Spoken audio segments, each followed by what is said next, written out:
안녕하세요. 진일교 목사입니다. 2023년 8월 18일 금요일 새벽 묵상을 시작하도록 하겠습니다. 이번 일주일도 또 다 지나갔네요.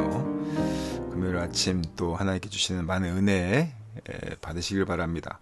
오늘 함께 보실 말씀은 예레미야서 22장 10절에서 19절 말씀이고요. 제목은 참된 권위와 형통은 어디에서입니다.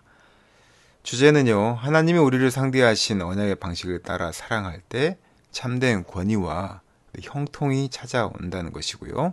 또 말씀을 통해서 언약 관계에 기초한 참된 권위와 형통은 어디에서 오는지 우리 함께 살펴보도록 하겠습니다. 오늘 본문 말씀 22장 예레미야서 22장 10절에 19절의 말씀은요, 특히 10절의 말씀은 통곡에 대해서 서술을 하고 있습니다. 본문은 샬롬에 대해서 서술을 하는데 이는 여호아하스를 가리키는 것인데요.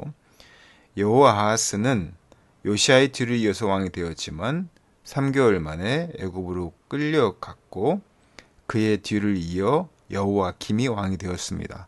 좀 왕의 이름은 복잡하죠. 요시아의 죽음 이후에 남유다의 정세는 불안한 나날이었습니다.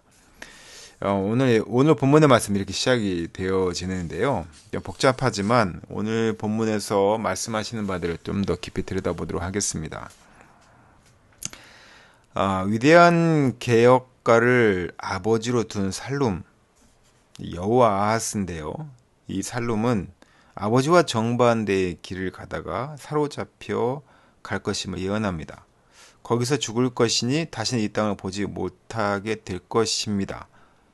따라서 너무 일찍 죽은 아버지 요시아를 위해 애통하기보다는 앞으로 수모를 당할 살룸을 위해 애곡하는 것이 낫습니다. 애굽에서 나가게 하신 하나님께 충성하지 않았기에 그는 가나안에서 나가 애굽에서 생을 마감하게 됩니다. 두 주인을 섬길 수 없는 것이죠. 빠져나온 땅의 가치관을 청산하고 들어온 땅의 백성으로 살아야 영원한 땅에 들어갈 수 있는 것입니다. 살룸에 이어 왕이 되는 여호아김을 향해서도 경고를 하시는데요. 나라의 운명이 경각 중에 있는데도 백성을 강제 동원하여 왕궁 중건에 나섭니다. 임금도 즉 사례나 월급도 주지 않은 채 착취하면서도 자신은 사치스럽고 화려한 궁궐 생활을 누리는 것이죠. 그에게 백성은 형제가 아닙니다. 노예인 것입니다. 이는 우리를 상대해 주신 하나님의 기본적인 사랑의 언약을 어기는 것이죠. 참된 왕권, 이 왕권은요, 백향목으로 지어진 궁궐과 또한 폭압에서 나오는 것이 아닙니다. 아버지 요시아 때처럼 약자를 보호하고 부당한 힘을 진압하고 공의와 정의를 실현할 때 하나님은 그에게 참된 권위를 주시는 것입니다. 살룸처럼 화려한 왕궁 생활을 즐기는 여호아김에게 기다리는 것은 무엇이었을까요? 죽음이었습니다. 하지만 그 죽음을 애곡해줄 사람이 하나도 없을 만큼 그는 영예롭게 매장되지는 못할 것입니다. 하나님을 버린 그의 말로, 이 말로는요, 동물과 비슷해서 예루살렘 문 밖에 던져져서 나귀처럼 매장될 것입니다. 우리는 자신의 권력이나 국민들이나 성도들이 유임한 권력을 가지고 약자들을 보호하고 구원하는 일에 써야 합니다. 하나님의 사랑을 대리하는 일에 우리의 힘이 또 우리에게 주어진 권한이 또는 권력이 쓰이도록 지켜보고 또한 그렇게 사용해야 된다는 것 우리는 분명히 알아야 하고요. 그것이 하나님의 뜻임을 우리는 알아야 합니다. 오늘 본문에 나왔던 살룸, 여호아하스죠. 그리고 여호아김에게 임할 죽음. 생각해보면 그의 아버지, 좀 일찍 죽긴 하셨지만 그 아버지 요시아에 대해서 안타까운 마음이 듭니다. 요시아가 참 차라리 복을 많이 받았죠.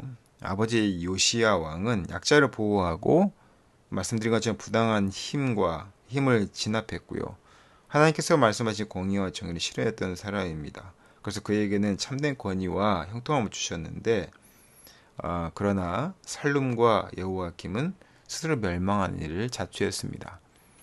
우리에게 어떤 힘들이 주어진다면 교회 내에서, 공동체 내에서, 사회에서 주어진다면 우리가 그리스도인이라고 한다면 이것들을 자신의 이익을 위해서 쓰기보다는 하나님의 정의와 공의를 실현하고 부당한 힘을 망들 써야 할 것입니다. 그렇지 않으면 스스로 멸망한다는 것, 그 사실을 알고 우리 성도들께서도 오늘 하루 살아갈 때 나에게 부당한 일을 하는 사람들에게 저항하면서 또 나의 힘을 또 부당한 일에 사용하지 않도록 오히려 정의와 공평에 사용하도록 애쓰는 그런 삶을 살아가는 우리 성도 되시기를 예수님의 이름으로 축원하고 부탁드립니다. 함께 기도하겠습니다. 세상의 권력을 가지면 우리는 교만해집니다. 또 갑질이라는 것을 하게 됩니다. 우리는 그것이 주어졌을 때 내가 세상에서 가장 대단한 존재라고 여기기도 합니다. 형통함도 마찬가지입니다.